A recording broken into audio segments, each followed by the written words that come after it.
Good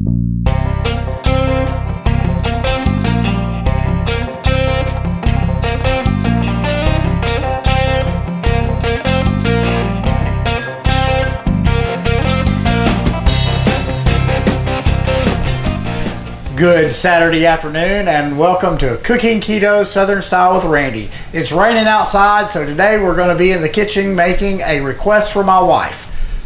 Cheesecake. You heard me right. We're going to make a New York style keto cheesecake. I'm taking her mother's famous cheesecake recipe and converting it to keto.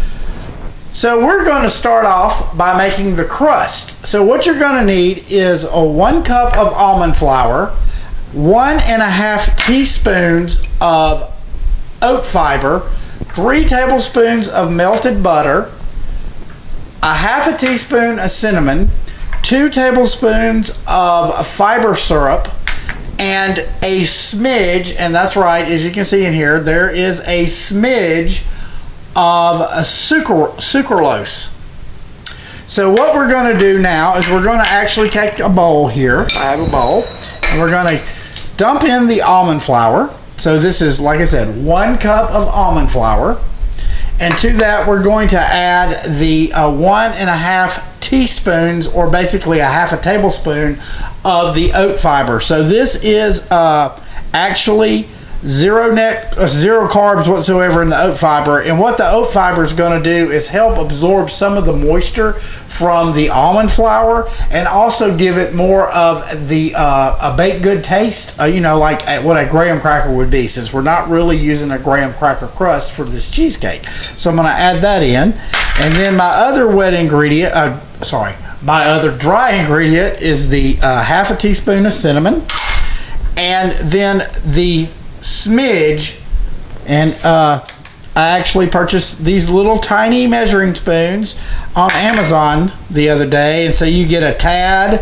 a dash, a pinch, a smidge, and a drop. So there's 5 little tiny measuring spoons opposed to a traditional set. So for this, the sucralose is like 600 times sweeter than sugar. So as you can see, where I would use a cup, I'm down to just a tiny little bit here. So we're going to add that in there, and we're going to make sure we get it all out. It kind of cakes up a little bit, so so we got it all out of our bowl, and then I'm going to whisk this together to start with and get all the dry ingredients incorporated together.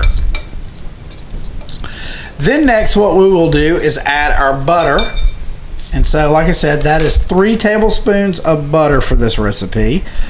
The original recipe was actually using crushed graham crackers, and it required a whole stick of butter.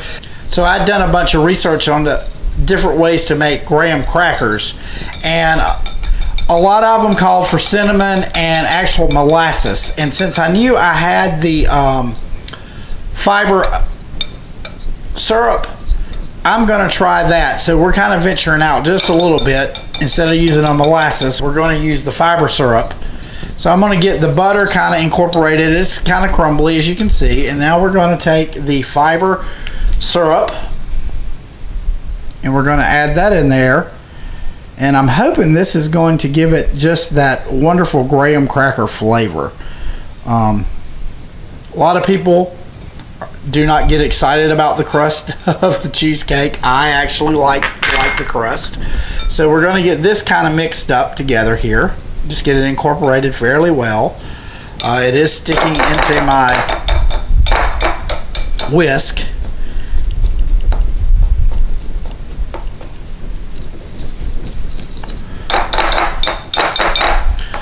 It's really sticking into my whisk, so we're gonna run the spatula through here and break that up, and then I'm gonna actually just use the spatula, I guess, and kind of just mush it up together and make sure it gets incorporated well.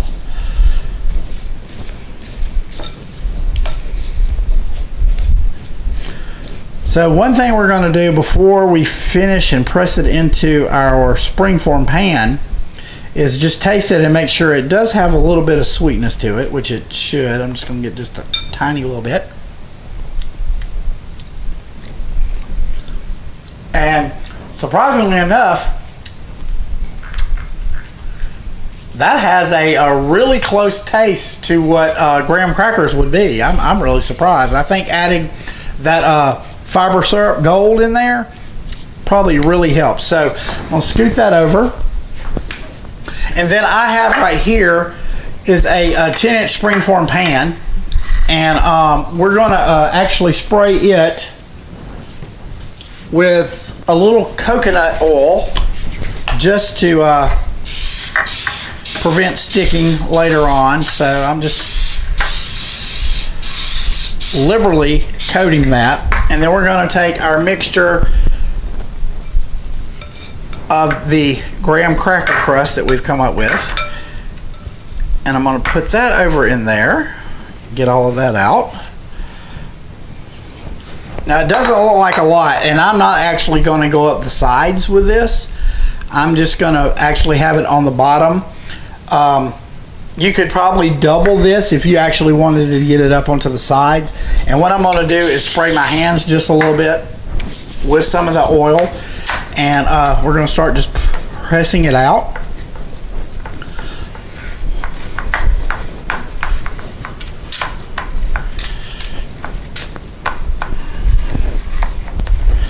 And actually it's going pretty well here, so it's not really that sticky, even though it has that fiber gold syrup in, or I keep saying it wrong.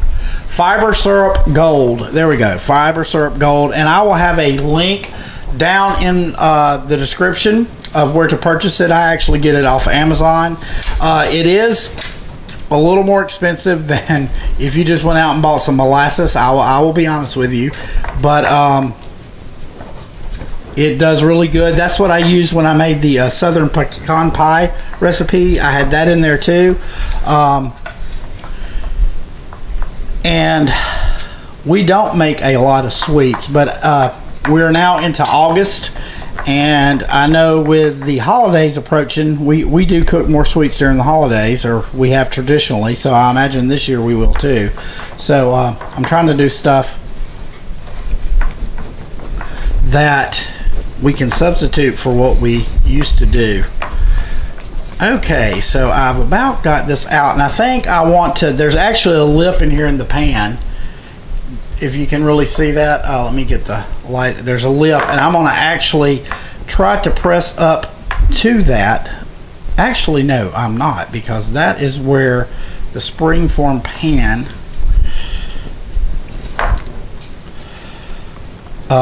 separates from the actual pan part. The spring is the outside, and it forms around the pan, which is the bottom. So I just made that up. That's just my philosophy on what a springform pan is. So I'm gonna get this as even as I can. I'm using the back of my fingers, and so we've pretty much got that evenly coated, and now we're going to get ready and make the mixture. So be right back. Let me get this stuff out of the way and get prepared to actually make up the cream. Let me get ready to make up the cheesecake batter that goes inside. I'll be right back. So we're back now to make the filling for the cheesecake. What you will need is 1 cup of sweetener, and in this case I am using a monk fruit xylitol blend, and this actually the sweetener here, I bought it actually on Amazon. I'll put a link down below of where you can order that. It is 1:1 equal ratios to replace for sugar, so that's the reason I did that. And it actually, of all the sweeteners I have bought so far, does not have a really weird aftertaste. So we're going to try that in this recipe, but you're more than welcome to use whatever sweetener. If you want to use all erythritol, or if you want to use a Splenda granulated substitute, or stevia, or whatever, you use what you want to, but it's you need 1 cup of sweetener, so that's what we have there. Then you need the 2 pounds of cream cheese right here, and that's actually 4 blocks. Then 1 teaspoon of pure vanilla extract, and make sure that you use pure vanilla extract and don't use imitation vanilla, because it just makes the any recipe you're making so much better. Then we have a half a teaspoon of xanthan gum, and this is going to replace our starch in there that actually helps thicken up the cheesecake, along with the 2 beaten eggs here. But the original recipe called for 2 tablespoons of cornstarch, and I did a little research, and that is a half a teaspoon to replace 2 tablespoons of cornstarch of the xanthan gum.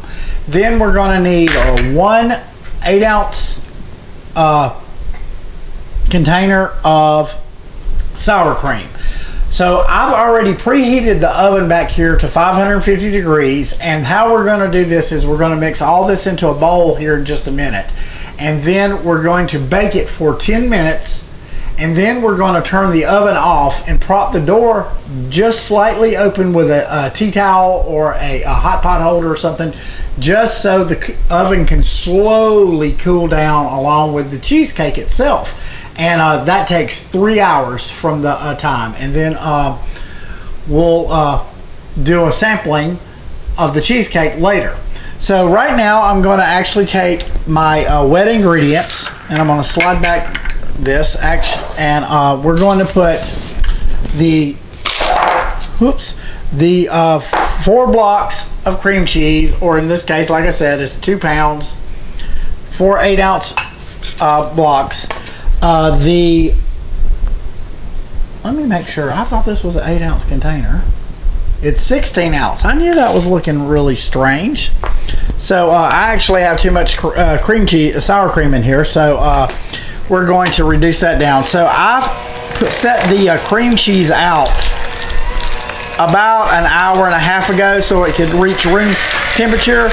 Now, normally I would do this in my stand mixer, but for demonstration purposes, so y'all can see, I'm actually doing it with a hand mixer. So we're going to beat up the cream cheese, and then I'm going to add the monk fruit erythritol sweetener to it, so I can have the measuring cup and get a cup of sour cream. So we've got that beaten up a little bit. We're going to go ahead and add the monk fruit erythritol, and then I'm going to get 1 cup of sour cream. I knew that looked like too much sour cream. So 1 cup, and then I'm going to put the rest back in the refrigerator. So we're going to just even that off. There we go. And we're going to add the sour cream. Actually, we're going to go ahead and add in all the ingredients. Let me just set that back over here out of the way. And the container. And now the 2 eggs, and you need to go ahead and make sure they're beaten before you put them into the dish. The vanilla, and then the xanthan gum. That's half of a teaspoon of xanthan gum. So I'm going to go ahead and not swing stuff everywhere. Mix this up. I may have needed a larger bowl, but we're going to go with this. And what the xanthan gum and the eggs do is actually they thicken and bind all these ingredients together. So okay, now we can kick up the speed. Sorry about the sound, but it's nothing better than the sound of a mixer going making a cheesecake. And let me push that down. And we want to mix this so it's incorporated well, and it's a very smooth consistency, so you can see how smooth that's getting, and I'm trying to keep from slinging it. And we're going to just get a little taste.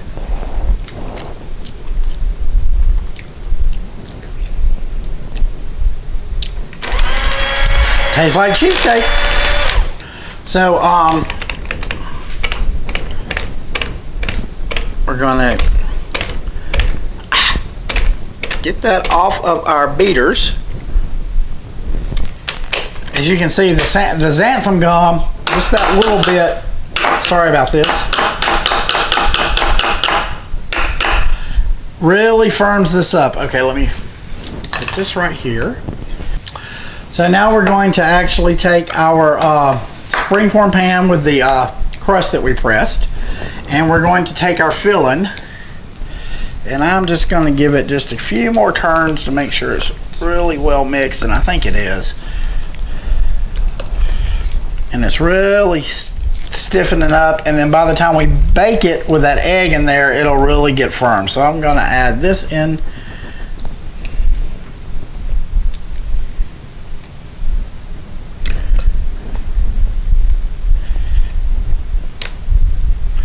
We're going to start pushing this out.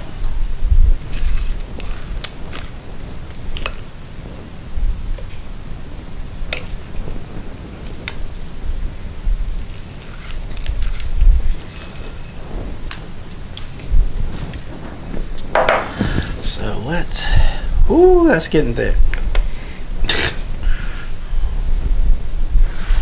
So this is a 10-inch springform pan. You could actually use a smaller one if you wanted to. You can just get more basically servings out of this because, you know, the pan is wider. And earlier, remember, I did spray the sides, so we should have the cheesecake actually releasing from the side fairly easy. I'm trying to get this just even. Smooth it down, and I'm going to tap it just a little bit. There are no real air bubbles in it. And we're now going to go over here to the oven and put it in and bake it for, like I said, 10 minutes. And at 10 minutes, we're going to turn the oven off, crack it open just a tad bit, insert a hot pot holder or a tea towel, and then let it sit for 3 more hours in the oven. And after that 3 hours is up, we'll show you what it looks like. So we'll be back in 3 hours, but really in like 1 second. So we're back now with our cheesecake. I've just taken it out of the oven after turning it off and it resting for 3 hours. And we're going to actually remove it from the springform pan now. So I'm going to release the side, and we're going to, ooh, it just came loose nice and easy. So that was the best part about, you know, coating the side. It's not really thick. It is very heavy and dense. So we're going to actually, it's probably at about room temperature. So I'm going to actually cut a small slice and do a taste test. So normally you would want to, before you actually eat this, you don't want to take it directly out of the oven after it's been in there for the 3 hours and actually cut it and eat it. You would want to actually chill this for several hours in the refrigerator or actually overnight. So this could be something you would do the day prior to you plan on eating it. But we're going to go ahead and give it a little taste test. And then I'm going to tell you what the macros are for 1/12 of this cake. So right now I'm going to just slowly cut in to it, and let's see how well this comes apart. So like I said, if we actually did that right there, and then we were going to get 3 out of each one of these. Let's see about. And that way we have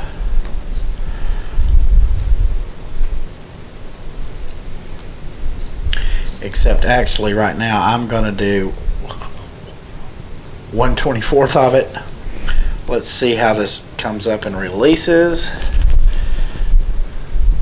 It actually, let me put it over here. It held together really well. There is a little bit of the pie crust down in here, or the cheesecake crust. I really consider this to be more of a pie than a cheesecake. So now here we are with the cheesecake. We're going to give it a little taste test.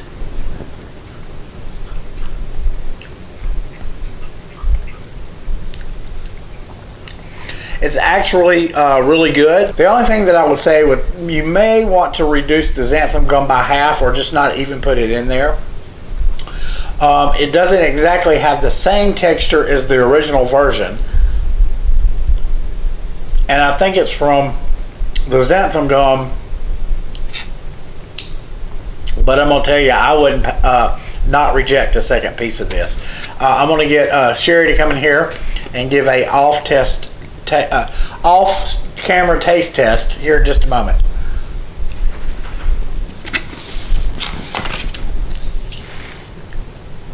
It's really good.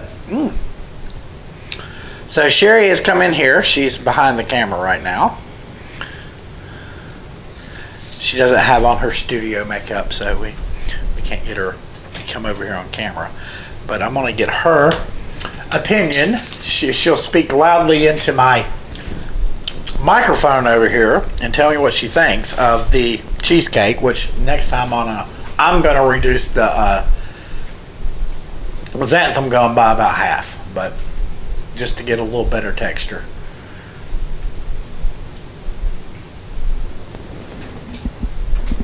Tastes almost just like a regular cheesecake.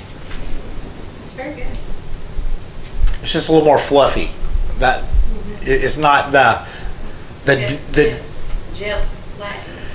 yeah, but it's a really good cheesecake. So let me grab the macros and I'll read them off for 1/12 of this. So we're eating 1/24 of this, so you can reduce this.